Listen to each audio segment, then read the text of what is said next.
खुलुमबाय रायजोफोर दिनैनि फुंबिलिनि गोजोननाय फिथांखि ब्लग इउट्यूब चेनेलनिफ्राय जासिहरग्रोनाय जाबाय रायजोफोर दिनै आं नोंसोरजों माखासे खोथा बाथ्रा सावरायलायनो थाखाय गिबिसिनथारावनो नैबे सावगारिखौ लानानै फैनाय जादों बे सावगारिनि सायावहाय सासे आइजोआ मा बुंदों नोंथांमोनाबो खोनासंनो हागोन नैथियावहाय बीपीएफ नि सीएम नि बिसि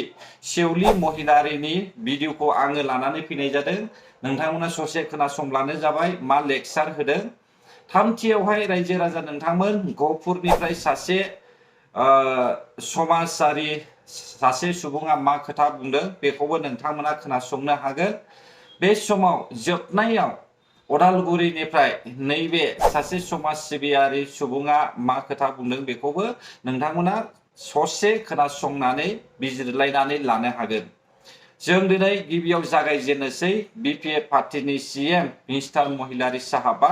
बिसिखौ मा बुंदोंमोन नोंथांमोना खोनासंग्रोदो এটা স্যার চর্চা চলিছে আপনার পত্নীয়ে এবার নির্বাচনত অবতীর্ণ হব এইটো সঁচা নেকি এবেলা কোনোবা মেডিয়া চেডিয়াই বাজাব পাৰে মোৰ প্ৰতি এনেকুৱা সন্দেহ কৰিব নালাগে মোৰ ৱাইফ এনেকুৱা ইলেকশ্যন নেখেলে আজি কোকৰাঝাৰ সমষ্টিত আজি আপোনাৰ ৱাইফে সহধৰ্মিনী আজি মোৰ ৱাইফে কিবা কি বুলি কয়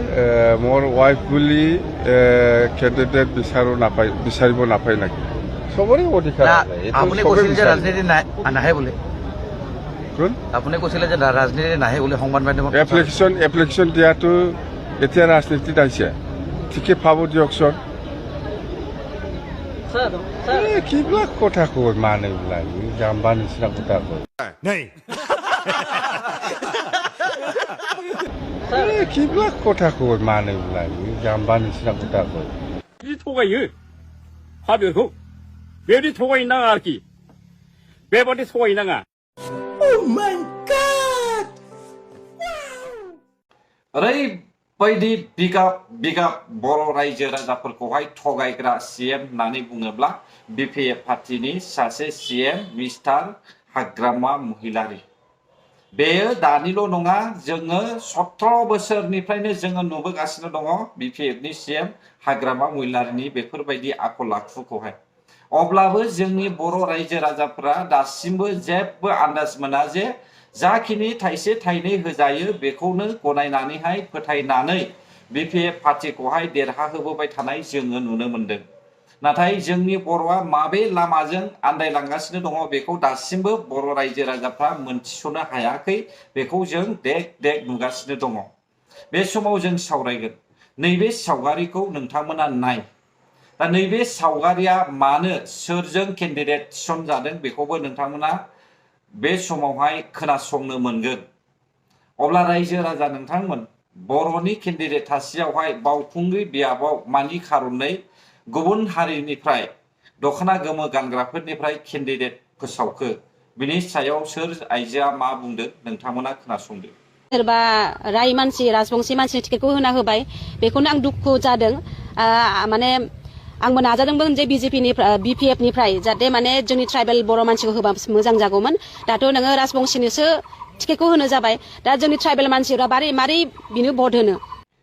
बर'नि मानसिफ्रानो गोरों गोरा थाखानानैहाय बे दखना गोमो गानग्राफोरखौहाय बावखुंग्रि बायदि बियाबावहाय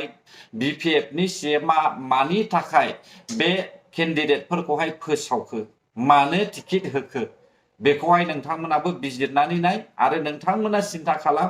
बिसोर केन्डिडेटनोहाय गावसिनि जाथियानो लुफावनानै होगोन भटखौहाय मिथिबायना जोंनि बर' रायजो राजाफ्रा आरोबाव बिसोरनो होबावगोन नाथाय बिसोरो जोंनि बर' हारिनोहाय माब्लाबाबो भट होनाय नङा मानोना बयनिफ्राय गाज्रिसिन नोजोर नायनानै जोंखौ नासयग्रा मानसिफ्रा बिसोरनो दा बेनिखायनो आं बुंदों बीपीएफ नि सीएम मिस्टार महिलारी साहाबा माबे नोजोरखौ नायनानै आरोबाव बावखुंग्रि बियाबावहाय बेबायदि नब कुमार सरनियानि जोलैनो टिकेट होबावखो बेखौसो नोंथांमोना सिन्था खालामदो दानिया फैदो सेवली महिलारिया मा बुंदों रायजोनि खामानि मावनायनि थाखायसो बेसेबां एमएलए फान्ड दं बेखौ बिथाङा मावनांगौमोन आरो गाव जेसेबां हाया स्टेट गभर्नमेन्टजों चिफ मिनिस्टारजों रायलायनायनि गेजेरजों खामानिखौ मावनांगौमोन खिन्थु बिथाङा बेखौ हायाखै नोंखायनो नोंथांमोना टेस्ट कालेक्ट खालामबाय दा गोनो गोथो जानांगौनि खुनु खोथा गैया दिनैहाय जाय मानसिया खामानि मावदों बेनोसो नोंथांमोना भट होनांगौ गावनि मुल्य गोनां भटखौ जानला मोनला सोरजोंबा नांलायलायनानै सोरजोंखौबा गाज्रि मोननानै व्यक्तिगत स्वार्थनि थाखाय भटखौ नस्थ' खालायनो नाङा बाहाय जों रावबो बिपिएल नङा जों बर' हारि जों बेसेबां मानसि जोङो रुंसारि जालांनांदों बे बिटिसिखौ मोननो नोंथांमोनहा मिथिगौ इउनिभार्सिटिनि दरखौ मोखाङाव नोंथांमोनहा नुदों हालि हालि मानसि रुंसारि जालांनायफोरनि नाम दिनै बिसिनि थैनि बिनिमयाव जोङो बे मोनब्रै डिस्ट्रिक्टखौ मोननो हादों दिनैहाय जोंनि माने सेंग्राफोरनि खुगायाव मेगनाव मोदै खुगायाव खदै जों बिसोरो बुंफुंनो हायाखै 5 बोसोराव जोंनि लाइफआ नरकआव परिणत जादों आंहा जायाखै गरिब दुखुनि मानसिखौथ' आं नुदों मानसिया ट्रिटमेन्ट खालायनो फैसा गैयामोन मेगनाव केटेरेक्ट जाबाय मेगनाव नुवा बेखौ ट्रिटमेन्ट खालायनो फैसा गैया मुलि बायनो फैसा गैया आं नुदों 5 बोसोराव आंनाव बेसेबां मानसि दरखङाव थानानै गाफैदों होमबा जुदि डेभेलपमेन्ट जादोंमोनब्ला जुदि रायजोखौ बिसोरो सुगाव दोन्दोंमोनबा मानो 5 बोसोराव बयबो गाबाल' मानो मिनियाखै मानो टट' ड्राइभार पेसेन्जार मोनाखै मानो गारि बायखानाय मानसिया बेंकनि माबा लन लानानै बायनाया मानो गारि बोलांजाया बाह सेवली महिलारी मेडाम इमान इन्टारेस्टिं लेक्चार होनो गोरों माथो नोंबो ना बर'फोरनि आइजोफोरनि गेजेरावहाय ओरैबायदि गादा थगायनाय दानो जोङो नुखाबाय सेवली महिलारी मेडामनि खुगानि रावनिफ्राय 17 बोसोरावहाय बेंगुरा बेंगुरि खाना खुज्रा लेंग्रा गोरिब गुन्द्राफोरखौहाय नोंनि हौवाया मानो नायबोआखै हा अनसुंथाइ सोदोबा माब्लानिफ्राय फैनाय 17 बोसोरावहाय नोंसोरबायदि धोनि मानसिया उन्दुनानैसो दङमोन 17 बोसोरावहाय नोंसोरबायदि लेखा गोरों मानसिया गोरिब गुन्द्रानि सायावहाय नोजोरखौनो होफेराखैमोन नाथाय 5 बोसोर नोंसोरो पावारनिफ्राय गोग्लैनानै थानायखाय दिनै बर' रायजो राजाफोरखौहाय नोंसोरबायदि लेखा गोरों मानसिफ्रा दिनै थगायनो नाजाजेनबायानो ना रायजोफोर 5 बोसोरनि खामानि मावनायखौ सोंखारिनायनि सिगां 17 बोसोरनि खामानि मावनायखौ नोङो सोंखारि नोंनि हौवानि मावबोनाय खामानिफोरखौहाय माने एसेबां हिंसा माबायदि गोसोनि मानसि नोंलाय रायजो राजा नोंथांमोन आरो जोङो खोनानो मोनदों सेवाली महिलारिया सप्तायाव खनसेल' बेखौहाय अफिसाव लोगो मोनगोन आरो गामिफोरजोंहाय नुजादेरगोन अब्ला बेबायदि आइजोआ रायजो राजानि थाखाय खामानि मावगोन रायजो राजा नोंथांमोन बेनिफ्राय साबसिन आबै प्रमिला रानी ब्रह्मआ मावबावगौसोमोन जेरावहाय बिथाङा हारिजोंहाय सोमोन्दो थानाय आरो बिथाङा माखासे संग्रामजोंहाय लोब्बा थानाय सासे आइजो नाथाय बे सेवली महिलारी मेडामा सासे MA पासब्लाबो बिथाङा हारिजों सोमोन्दो थानाय माहारियारिजोंहाय सोमोन्दो थानाय संग्रामावहाय लोब्बा गैयै सासे हिनजाव बियो मिथिबायना रायजोफोर दिनै बिनि गोसोआवहाय साननाया दंगासिनो दङ जे आङो देरहानानैहाय माब्लानि समाव आङो 1500 कोटी थाखाखौहाय बाहागो लानो मोनगोन नाय नोंथांमोना नंखाय नंदोंब्ला मिथिबाय थांनाय 5 बोसोरखौ मानो बखिखो थांनाय 17 बोसोरखौ मानो नुहुराखिसै ना 17 बोसोरावहाय सेवली महिलारिया जोनोम जायाखैमोन नामा रायजोफोर बेनि फिननायखौ नांगौ जोङोबो 17 बोसोराव सेवली महिलारिया जोनोम जायाखैमोन नामा बबेयाव उन्दुनानै थानायमोन 17 बोसोरनि गेजेरावहाय बै 17 बोसोरावहाय बर' बिमानि बर' बिफानि मेगनाव मोदै गवाखैमोन नामा बर' बिमा बिफानि माने फिसाज्ला फिसाजोफ्रा खस्थ' मोनाखैमोन नामा 17 बोसोरनि गेजेरावहाय नोंनि हौवानि राज सासन खालामनाय समावहाय बर' रायजो राजाफ्रा फरायनो गोजोन मोननायमोन नामा लामा सामा थाबायनो थाखाय सान्थिमोन नामा सेवली महिलारी मेडाम माखौ इसेबां लेबदों रायजो राजाफोरनि सिगाङाव नों रायजो राजाफोरखौहाय जाम्बा होननानैहाय दिन्थिनो सानदों नामा गाव MA पास जानायखाय गुबुनखौहाय आदुवा होननानै सानदों नामा सेवली महिलारी मेडाम अनसुंथाइ सोदोबानो 5 बोसोरनिफ्रायसो जागायदों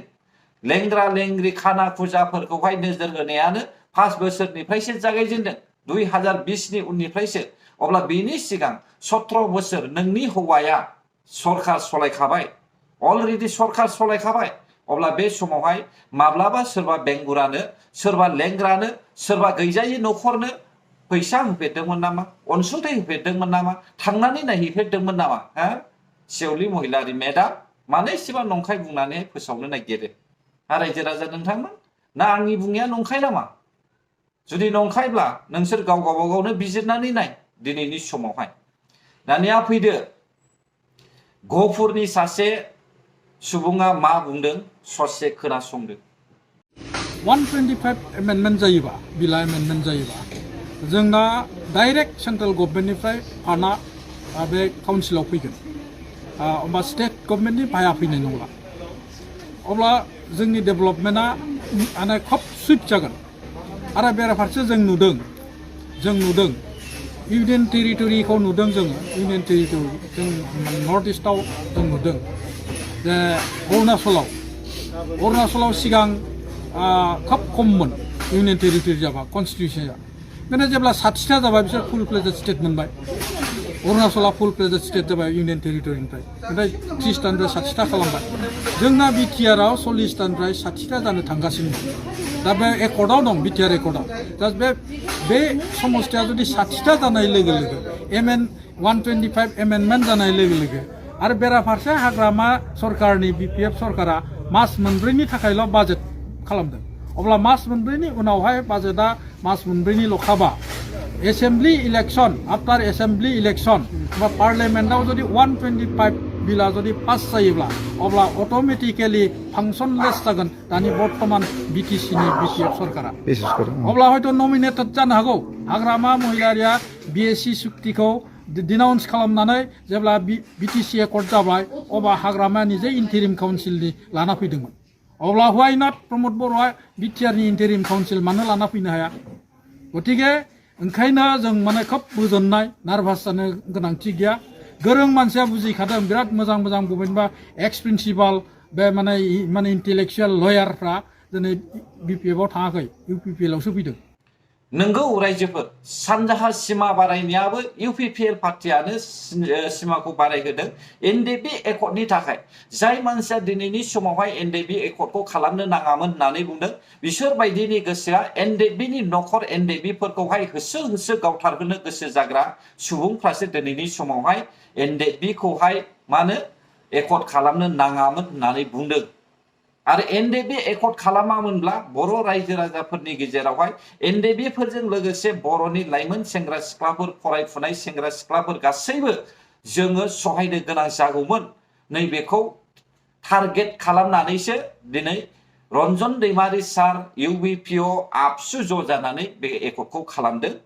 बे एसेखिनिखौहाय जोंनि बर' रायजो राजाफ्रा साननाया मोजां ना मा बुङो रायजो राजा नोंथांमोन आरो एकर्डआव लिरनाय दङ फाइनेन्सियेलनि सोदोब बे फाइनेन्सियेलखौ जुदि 125 एमेन्डमेन्ट बिलखौहाय जुदि मावफुंनो हायोब्ला बिटिसि एकर्डआबो बायो आरो बे बिटिसि एकर्डजों सरजाबफानानैनो इउनियन टेरिटरि बायदि जोंहा डाइरेक्ट फाइनेन्सियेल फैयो बेखौ जों बर' रायजो राजाया मानो सापर्ट खालामा सापर्ट खालामब्लासो ना बे मावफुंजागोन दा सापर्ट खालामाब्लालाय बोथो मावफुंजानो रायजो राजा नोंथांमोन नोंसोरबो सिन्था खालामनानै नाय मानोथो 4 दाननि थाखायल' बाजेट खालामदों बिटिसि सरकारा बेखौहाय नोजोर होनानैनो बेबायदि खामानिखौ मावदों मिथिबाय रायजो राजा नोंथांमोन एसे सिन्था खालामदो दिनैनि समावहाय बे समाव जोबनायाव रायजो राजा नोंथांमोन खोनासंबावदो आरोबाव अदालगुरिनिफ्राय सोर मा बुंदों दिनै मानो जोंनि हिन्जावफोर जारौ हिन्जावफोरनो मानो इसिबां टिका होदों मोनफ्रोमबो पिडब्लिउ इरिगेसनाव नाय नोङो हौवाफोरखौ नुवा दिनै बिसोर फिसाफोरखौ फोरोंनांगौ दिनै न'खरखौ नायनांगौ नाया खालि गाज्रि गाननाय जोमनायफ्रा एखे बेबायदि जानानै बेबायदि खालामलायोब्ला हारिया दंस जागोन जों नुबोदों 70 बोसोराव बिदि अयनाय खालामनाय आठुवा कम्बलखौबो दिनै मानसि नायै जोंथ' बिएलटिआवबो दंमोन जों आबसुआवबो दं जों भलन्टियार फर्सआवबो दं दिनै जों बर्नगाव आनसलिक दाना होदों टंला आनसलिक दानानै होदों जों पानेरिखौबो दैदेनदोंमोन हरसिंखौ दैदेनदोंमोन जोंनि समाव बिदि नङामोन नाथाय जेब्ला पार्टि दाब्लाय दिनै जोंनि गेजेराव थैलायबाय बुथारलायबाय आरो बिदिनो दिनै जायफ्रा पावाराव थाबाय दिनै बिथांमोना सोरखौबा मनग्राबदों सोरखौबा जोख्लायदों सोरखौबा बिसोर खुदुमदों सोरखौबा बिसोर जिनारि खालामदों सोरखौबा बिसोर बिदिनो न'खरफोरखौ दंस खालामनानै होदों नुनानै खोनानानै लाजिनाय मोनदों रायजोफोर नुनानै खोनानानै लाजिनाय मोनदों समायना हिन्जावफोरनि थाखाय सिकिमा एभेलेबेल समायना हिन्जावफोरनि देलें हिन्जावफोरनि थाखाय मानो आसनिया एभेलेबेल नाथाय जों नुदों गोरिब गुन्द्रा बैसो जानाय बैसोर बायदि सुबुंनि थाखाय खुनु मोनसेबो आसनि गैया मोनसेबो अननायनि माखासे सोदोब गैया जों बेखौहाय बिपिएफ पार्टिनि सायावहाय नुगासिनो दङ 17 बोसोरावबो नुबोबाय आरो दाबो नुगासिनो दङ बे थार बाथ्रा आरो जों मिथिबायना जाय बाथ्राखौहाय जाय बिथाङा बुंबाय दिनैहाय आयंबो जानो हागौ आदैबो जानो हागौ नाथाय बिथाङा फोरमायबाय दा बेखौहाय जोङो मारै नंखाय बुंनो हा मोनफ्रोमबो बिसिडिसि अफिसावनो थां मोनफ्रोमबो अफिसावनो थां मोनफ्रोमबो आसनियानो गासैबो हिनजावफोरनि जाय हिनजावफ्रा गथ' गथायखौ जोथोन लानांगौ जाय हिनजावफ्रा न'नि आद्दा खालामनानै बा आद्दा लानांगौ न'खौहाय फोसाबनांगौ फिसाफोरखौ फोसाबनांगौ दा बैसोर बायदि हिनजावफ्रा दिनैबो अफिस गाबोनबो अफिस समफोरबो अफिस अफिस अफिस देदला मादला देदलायनानै थांनोसै बिउटि खालामनानै थांनोसै बिउटि प्लास लागायनानै थांनोसै अफिसारफ्रा बेफोरजोंहाय गोसोफ्रा बायनोसै दिनैबो लिंहरो गाबोनबो लिंहरो बे खामानिखौनो लिंहरबाय थायो बे खामानिखौनो लिंहरबाय थायो बेयावहाय दिनै एसे गाबोन एसे मानो लाभ जालायलांनोसै हा मोजां मोनलायनाया गोग्लैलांनोसै दा बेबायदिनो न'खराबो थेर बेथेर जानोसै धोन सम्पति थाखा फैसा लब दिन्थिनोसै बेबायदिजोंनो जोंनि बर' न'खरा धंसबो जालांगासिनो दङ रायजोफोर बेयो जाहैबाय लिडारफोरनि मा होनो साननो रोङै आखु दिन्थिनायनि थाखायनो बेफोरो थांगासिनो दङ बर'फोरनि गेजेरावहाय आरो जागासिनोबो दंखायो अब्लालाय माखौथो नंखाय होननानै सानो जोङो रायजोफोर